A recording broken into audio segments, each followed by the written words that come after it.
Hello. Greetings. Hello. Hello. Hello. Hello. So, 6:17, we've all got baggage. Episode opens and the girls are walking into a hotel room, having a conversation about how it looks like Charlotte's mind, like the inside of Sara Harvey's mind, rather, or whatever, or Charlotte's mind, whoever they said. But the maid comes from the other room and rips off a fucking mask. And a fucking pair of glasses. With a fucking pair of glasses. Which, I'm telling you right now. Yeah. If it is fucking Leslie Stone. If this turns out to be Leslie Stone, now, I'm hoping that they're kind of doing that on purpose due to the fact that we saw that one episode with 75 pairs of glasses in the back of the car that belonged to Leslie Stone. However, if it turns out to be Leslie Stone, I don't even, you know what? I won't even be surprised. I can honestly say I won't be surprised. Would you? Nope. I wouldn't be surprised at all.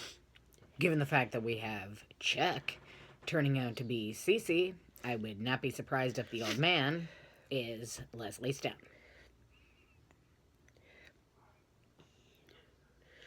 But I wouldn't put it past them. I would not put it past him. So Ella and Byron are getting married. Byron wants Aria to officiate the ceremony. Get your license online. 1, 2, 3, you're a priest. So, you want to get off Twitter? No.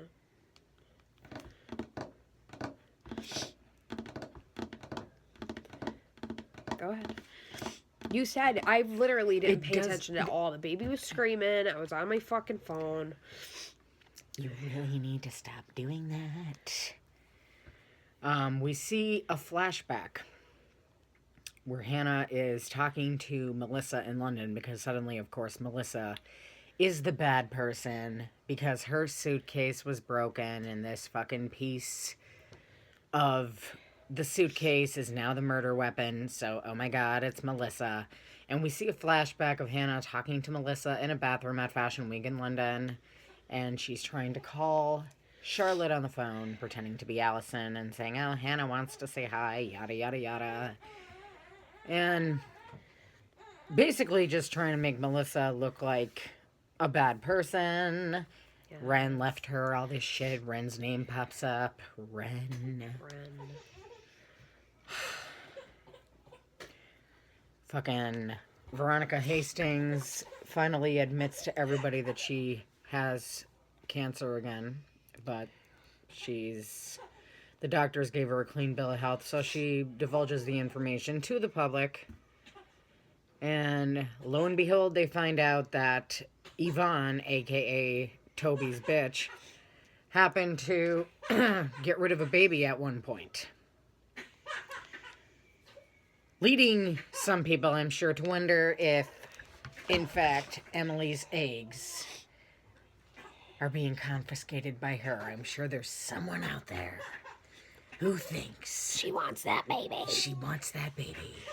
And will do anything that she can to get it. Tootie, I'm not playing this game this week. You're not fucking coming up here. Get out of here. So, I'm sure there's someone out there, at least one person, that thinks that it's Yvonne. Yvonne humps a lot. Because suddenly, Yvonne humps a lot. Because suddenly they think that there's two people that are after them. Emily almost gets blasted down. Climbs to the top of the roof. Lo and behold, there's the weapon. Wow. Holy shit. It was a fucking trap. Her fucking fingerprints are all over it now. Let's just make her the suspect. Emily's going to be getting arrested pretty soon. Yeah. Something's going to happen with that. I mean, obviously. Aria's on a fucking police lineup next week. The only thing that looks good about that's coming up is that fucking Toby punches Caleb in the face. Speaking and he deserves it, rightfully so. See, we're obviously not assholes here, okay? If Toby's punching him, I think it's okay for us to not be so okay with. But we don't know why Toby is punching him. Oh, it might be because he released that information. Exactly. Exactly. Yeah. That might be because supposedly Caleb's Because taking the rap Caleb for... is trying to take the rap for somebody's dirty work of releasing that information about Yvonne because Veronica assumed that it was Spencer. Didn't believe that it wasn't Spencer because it came from her IP address. But what the fuck else? Oh yeah. At the end of the episode, of course, Allie and Dr. Rollins ask Aria to officiate their ceremony in the backyard amongst the twinkle lights. They have the rings, no marriage license, but they have the rings and they want to get married. Woohoo. And we know that they do get married. We know that they do because she writes down on the board Mrs. Rollins. Other than that, let's see. We have Liam pissed off at Aria because she never told him about her and Ezra's power. Then we have Damien trying to weasel information out of Emily until Hannah warned her about it. We have the fucking new text message that came through to Allison with the devil symbol at the end saying how did you tell your friggin' boyfriend about why she left the house or whatever, with another devil emoji at the end. Emojis, emojis, emojis, emojis all over. The emojiing old man. I don't get it. I want to know who the fuck this person is, and if it turns out to be Leslie Stone, I'm going to be pissed. I won't be surprised, but I'll certainly be pissed. Other than that, the hell else happened in this friggin' episode? I don't even know. I didn't even pay the fucking attention. I know. Well, we had the baby. Did you talk about that? Yes, I talked about that. We had the baby screaming for a part of the episode, so it was kind of hard to hear. But, yeah.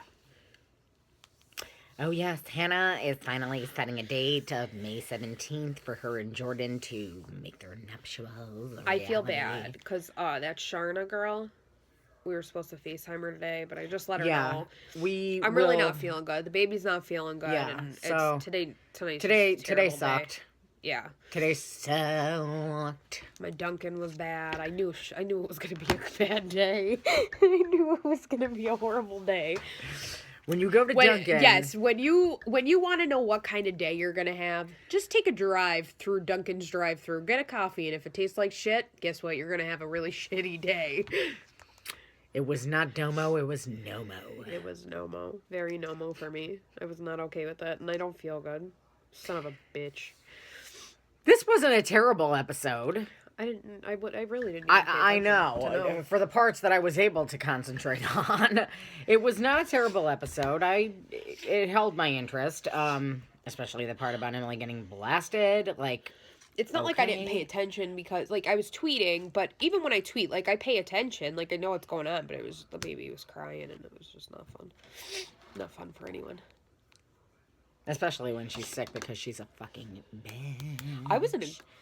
Let me tell you guys really quick, not to get off the subject of the episode, but it has to deal with Pretty Little Liars. I had this bizarro dream last night, and I was telling Megan about it before. Yeah. You know how Marlene is saying about the twins and blah, blah, blah? Well, somehow in my subconscious mind, it turns out that the twins were Hannah and her sister, whoever the hell it is. The sister is portraying the Hannah that we are seeing now, while the real Hannah, this was in my dream, was locked in the barrel that we never heard about again, other than, yes. But she was locked in the barrel. And then it jumped to Caleb and Hannah, the Hannah we're seeing now, the sister, on stage dancing, dressed up in 1920s costumes, Caleb had a freaking top hat on. And then all the girls come running in, and Aria screams out, "No, Allie, don't!" Allie pulls out a fucking rifle, blows fucking the Hannah twin sister away. The real Hannah somehow comes out of the friggin' barrel. I don't know how, but she appears on the stage. She's been living in there for 5 years. Yes, but she's alive. The real Hannah comes out on the stage. Someone's been feeding her fucking snacks through a little fucking hole in the bottom. Yes, it was Sara Harvey with her fucking fucked up hands. But she comes out on the stage. Caleb. Because Caleb. I'm just happy to because Caleb. Because Caleb. This is on my brain, even when I'm sleeping. Kills the real Hannah because he thinks that she's the evil twin. And then falls to the ground. And it was like he broke the fourth wall because even though it was my dream, it was like I was watching the episode. Looks at the camera and goes, I was like, I wake up, I'm thinking, what the fuck is actually wrong with me? You know you're obsessed with the show when you start dreaming about it. And said dream possibly being better than the writing that's in the show now. Like, absolutely ridiculous. But yeah, back to the episode tonight. Sorry about that. I just had to throw that out there because I thought it was... I woke up and I was like, oh my God. Naturally, PLL on the brain because it's Tuesday. Because it's a Tuesday. I just feel like there really wasn't, like, even... Like, I didn't really pay much attention, but even so, I just feel like there really wasn't much happening in this episode. There wasn't a lot of... a downer episode. Well, there wasn't a lot of action other than Emily's scene where she's being chased by that vehicular. But I don't know. Yeah, I don't know. If it's Leslie Stone, I am going to be completely pissed off. I am going to be completely pissed off. And they're either trying to make us think that by glasses. But at the end of the episode, there's a scene, an old man, a scene, if you will, and there's a piece of fucking wedding cake sitting there. Yeah, as if they were at the fucking wedding. Well, whoop-de-fucking-do. Look at you. You were on the guest list. Gasp. If anybody's wondering why Gianna looks so beautiful tonight, you do. Thanks. You do. You look really nice. Compliments of this person over here. I didn't do her makeup, but it is all from Unique. That is right. MakeupMamaMeg.com. Head on over there and get yourself some makeup. Stinking rich lipstick. Get yourself some makeup. Mm-hmm. Yes. But, yeah. So I don't Brian know. Holdman tweeted us before. What did he say? He said, I think he said, y'all Wait, he tweeted us? Yeah. I posted, this. They posted this. Oh, yeah. Thing. Pretty Little Liars is testing my pretty little patience. If anyone's looking for me, I'm checking into Radley. Posted that, and he put, y'all so crazy. We know. We know, Brian, but that's what makes us. Us. Yes. I literally tweeted, this is what I said. It just felt natural. I said, so, how is life? ... I have used up all my good questions trying to get your attention. At Tyler Blackburn, at Shea Mitchell, at Ashman. So, And still, how's life? And still, no response. Like, what the fuck? I swear to God, I think that I don't even think there's real people that they answer. I just think it's like all robots. They're all just like, we're calling you out, Tyler Blackburn. Yeah, because he watches our Shane videos. Mitchell. I don't give a He flying sits fuck. there- Neither does Marlene, but yeah, you were there.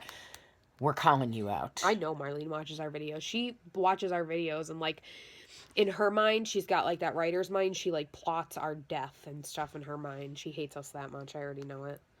It's okay, though. Well, it's good to know. Because any kind of publicity, except for people calling us fucking names, is good publicity. Any publicity is good. Yes, because we are just so famous, Yes. we get publicity We are out the so fucking fucking ass. famous. The paparazzi's at my door. We gotta go. So I'll see you next Tuesday. Bye.